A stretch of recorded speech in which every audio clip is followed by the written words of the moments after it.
ಮೊನ್ನೆ ಶನಿವಾರ ಜಸ್ಟಿಸ್ ಒಂದು ಪ್ರಶ್ನೆಯನ್ನು ಕೇಳಿದರು ವಿಚಾರಣೆಯ ಸಂದರ್ಭದಲ್ಲಿ. ಆ ಪ್ರಶ್ನೆ ಏನಾಗಿತ್ತು ಅಂತಂದರೆ, ಇಲ್ಲಿ ಅಕ್ರಮ ಆಗಿದೆ ಅನ್ನೋದನ್ನು ನೀವೆಲ್ಲರೂ ಕೂಡ ಹೇಳ್ತಾ ಇದ್ದೀರಿ, ಪ್ರತಿವಾದಿಗಳ ಪರವಾದಂಥ ವಕೀಲರು ಹೇಳ್ತಾ ಇದ್ದೀರಿ. ಬಟ್ ಅಕ್ರಮದಲ್ಲಿ ಸಿದ್ದರಾಮಯ್ಯ ಅವರ ಇನ್ವಾಲ್ವ್ಮೆಂಟ್ ಏನು ಅನ್ನೋದು ಜಸ್ಟಿಸ್ ಅವರ ಪ್ರಶ್ನೆಯಾಗಿತ್ತು. ಅದಕ್ಕೆ ಇವತ್ತು ವಕೀಲ ರಾಘವನ್ ಸ್ಪಷ್ಟವಾದಂಥ ಒಂದಿಷ್ಟು ಕಾರಣಗಳನ್ನು ಕೊಡ್ತಾ ಇದ್ದಾರೆ ನ್ಯಾಯಪೀಠದ ಮುಂದೆ. ಯಾವುದದು ಕಾರಣ? ಒಂದು, ಆ ಜಮೀನು ಡಿನೋಟಿಫಿಕೇಶನ್ ಆಗೋ ಸಂದರ್ಭದಲ್ಲಿ, ಅಂದರೆ 98ರ ಹೊತ್ತಿಗೆ, ಆಗ ಸಿದ್ದರಾಮಯ್ಯ ರಾಜ್ಯದ ಉಪಮುಖ್ಯಮಂತ್ರಿ ಹುದ್ದೆಯಲ್ಲಿದ್ದರು. 2, ಆ ಸೈಟು ದೇವರ ಆ ಜಮೀನು, ಕೆಸರೆ ಗ್ರಾಮದ ಜಮೀನು 3 ಎಕರೆ 3.16 ಎಕರೆ, ಇದನ್ನು ಸಿದ್ದರಾಮಯ್ಯ ಅವರ ಬಾಮೈದ ಖರೀದಿ ಮಾಡೋ ಸಂದರ್ಭದಲ್ಲಿ ಮತ್ತೆ ಸಿದ್ದರಾಮಯ್ಯ ಉಪಮುಖ್ಯಮಂತ್ರಿಯಾಗಿದ್ದರು. 2, ಮೂರನೆಯದ್ದು 50-50 ಅನುಪಾತದ ನಿರ್ಧಾರವನ್ನು ತೆಗೆದುಕೊಂಡಾಗ ಸಿದ್ದರಾಮಯ್ಯ ಈ ರಾಜ್ಯದ ಮುಖ್ಯಮಂತ್ರಿಯಾಗಿದ್ದರು 2017ರಲ್ಲಿ. ಸೊ ಅಲ್ಲಿಗೆ ಒಂದಿಷ್ಟು ಕನೆಕ್ಟಿಂಗ್ ದಿ ಡಾಟ್ಸ್ ಮಾಡ್ತಾ ಇದ್ದಾರೆ ವಕೀಲ ರಾಘವನ್ ಅವರು. ಒಂದು, ಭೂಸ್ವಾಧೀನದಿಂದ ಕೈ ಬಿಟ್ಟಿರುವಂಥ ನಿರ್ಧಾರದ ಹಿಂದೆ ತನ್ನ ಬಾಮೈದ ಅದನ್ನು ಖರೀದಿ ಮಾಡಲಿ ಅನ್ನುವಂಥ ಉದ್ದೇಶ ಇರಬಹುದು. Point number 1. ಪಾಯಿಂಟ್ ನಂಬರ್ 2, 2017ರಲ್ಲಿ 50-50 ಅನುಪಾತದ ನಿರ್ಧಾರವನ್ನು ತೆಗೆದುಕೊಂಡ ಹಿಂದೆ, ಆ 50-50 ಅನುಪಾತದ ನಿರ್ಧಾರವನ್ನು ತೆಗೆದುಕೊಳ್ಳೋದರ ಹಿಂದೆ ತನ್ನ ಪತ್ನಿಗೆ 14 ಸೈಟು ಪರಿಹಾರದ ರೂಪದಲ್ಲಿ ಸಿಗಬೇಕು ಅನ್ನುವಂಥ ಉದ್ದೇಶ ಇರಬಹುದು. Point number 2.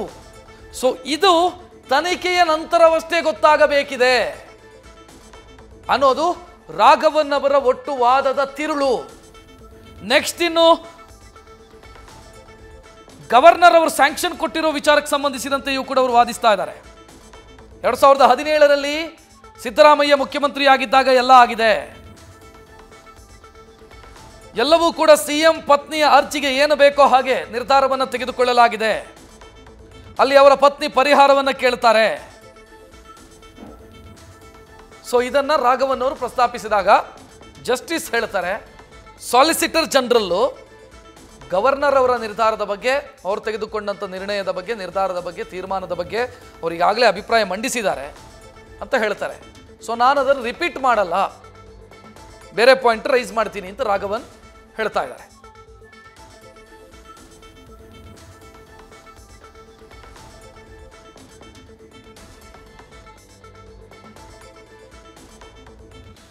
ಇನ್ನೊಂದು ಎಡಿಷನಲ್ ಮಾಹಿತಿಯನ್ನ ಕೂಡ ಅವರು ವಿಚಾರಣೆಯ ಸಂದರ್ಭದಲ್ಲಿ, ವಾದಿಸುವ ಸಂದರ್ಭದಲ್ಲಿ ಕೊಡ್ತಾ ಇದ್ದಾರೆ.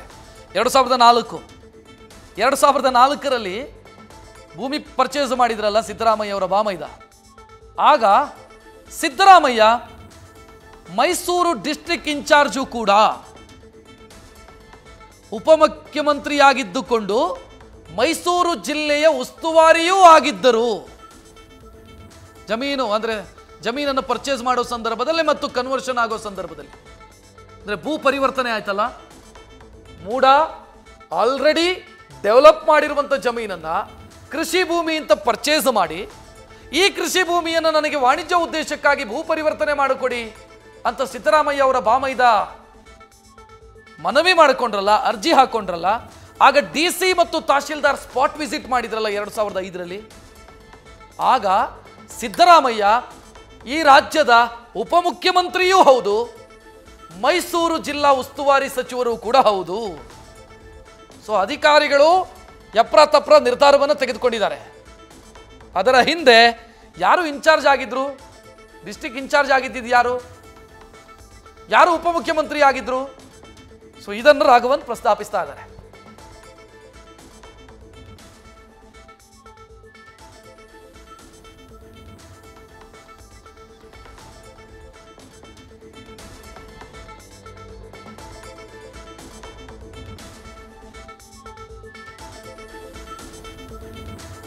ಸಾಕಷ್ಟು ಪ್ರಮುಖ ವಿಚಾರಗಳು ಇಲ್ಲಿ ಪ್ರಸ್ತಾಪ ಆಗ್ತಾ ಇದ್ದಾವೆ.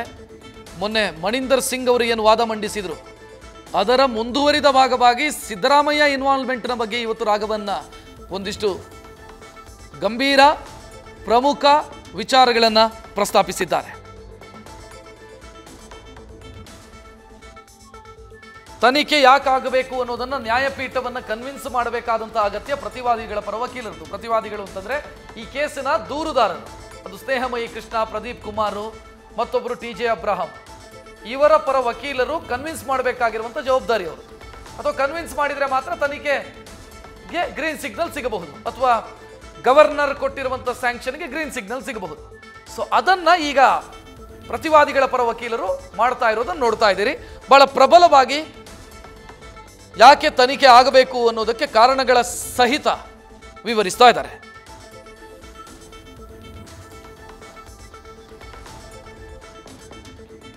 ನೀವು ಮೊನ್ನೆ ಶನಿವಾರ ಬೆಳಗ್ಗೆಯಿಂದ ಆರಂಭ ಆದಂಥ ವಾದ ಪ್ರತಿವಾದ ಸಂಜೆವರೆಗೂ ಕೂಡ ನಡೀತು. ಆನಂತರ ಇವತ್ತು ಸೊ ಇಲ್ಲಿ ಬಹಳ ಇಂಟ್ರೆಸ್ಟಿಂಗ್ ವಿಚಾರಗಳು ಪ್ರಸ್ತಾಪ ಆಗ್ತಿರೋದು.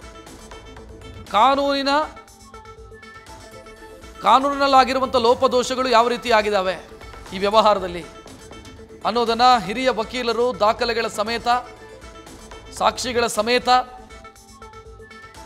ನ್ಯಾಯಪೀಠದ ಮುಂದೆ ಅದನ್ನು ಒದಗಿಸಿ ವಾದ ಮಂಡಿಸ್ತಾ ಇರೋದು.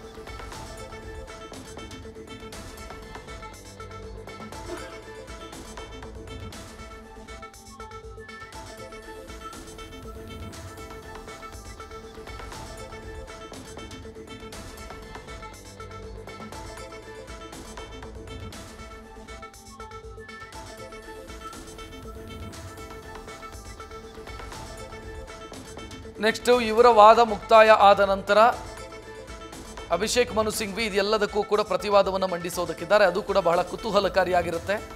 ಯಾಕಂತಂದರೆ ಪ್ರಮುಖ ವಿಚಾರಗಳನ್ನು ಹಿರಿಯ ವಕೀಲರು ಮಣಿಂದರ್ ಸಿಂಗ್, ರಾಘವನ್, ತುಷಾರ್ ಮೆಹ್ತಾ ಅವ್ರದ್ದು ಗವರ್ನರ್ ಸ್ಯಾಂಕ್ಷನಿಗಷ್ಟೇ ಸೀಮಿತವಾಗಿತ್ತು. ಕೇಸ್ನ ಮೆರಿಟಿಗೆ ಸಂಬಂಧಿಸಿದಂತೆ ಇದ್ದಿದ್ದು ಅದು ರಾಘವನ್ ಇವತ್ತು ವಾದ ಮಂಡಿಸ್ತಾ ಇರೋರು, ರಂಗನಾಥ್ ರೆಡ್ಡಿ ಮತ್ತು ಅಬ್ರಹಾಂ ಪರ ವಕೀಲರು, ಅದ್ರ ಜೊತೆಗೆ ಸ್ನೇಹಮಯಿ ಕೃಷ್ಣ ಅವರ ಪರ ವಕೀಲರಾದಂಥ ಮಣಿಂದರ್ ಸಿಂಗ್. ಇವರು ಮೂವರು ಕೂಡ ಕೇಸಿನ ಮೆರಿಟಿಗೆ ಇನ್ನು ಪ್ರಭುಲಿಂಗನಾವಡಗಿ, ಪ್ರದೀಪ್ ಕುಮಾರ್ ಪರ ವಕೀಲರು. ಸೊ ಈ 4 ಜನ ಕೂಡ ಕೇಸ್ನ ಮೆರಿಟಿಗೆ ಸಂಬಂಧಿಸಿದಂತೆ ತಮ್ಮ ವಾದವನ್ನು ಅತ್ಯಂತ ಪ್ರಬಲವಾಗಿ ಮಂಡಿಸಿದ್ದಾರೆ.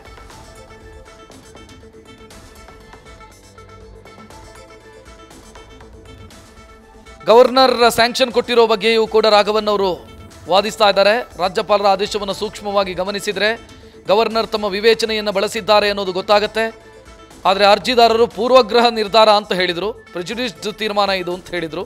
ಆದರೆ ಗವರ್ನರ್ ತಮ್ಮ ಆದೇಶದಲ್ಲಿ ಈ ಬಗ್ಗೆ ಸ್ಪಷ್ಟವಾಗಿ ಹೇಳಿದ್ದಾರೆ ಅಂತ ಗವರ್ನರ್ ತೀರ್ಮಾನವನ್ನು ಸಮರ್ಥಿಸಿಕೊಳ್ತಾ ಇದ್ದಾರೆ.